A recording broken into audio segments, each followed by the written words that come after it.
Nos racines, c'est notre patrimoine, notre histoire et nos origines en images. Cette semaine, Pierre Gélard, l'auteur de Nos ancêtres les Baulois, nous raconte l'histoire des premiers chemins de fer à La Baule. Nous sommes ici à l'endroit où La Baule est née. Le chemin de fer, c'est ici qu'il est arrivé en 1880 ou 82. Et la première gare d'Escoublac-La Baule a été construite ici.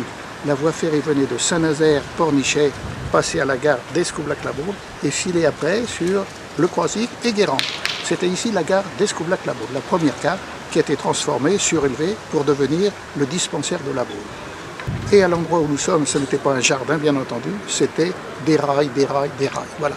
Et nous avons une chose à signaler, nous avons aussi devant nous là le monument aux morts de la guerre de 14. On pourrait se dire, mais dans le fond, pourquoi on l'a mis là, dans un creux, là, pourquoi le monument est mort ici?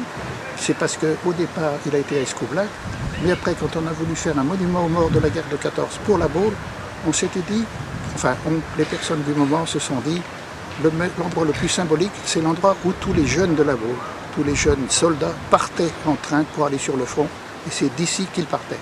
Et c'est pour ça que nous avons là le monument aux morts avec 153 ou 154 morts de la commune d'Escoublac-La Baule qui ont laissé leur vie à la guerre de 14. La semaine prochaine, Pierre Gélard nous racontera l'histoire de l'avenue de Gaulle.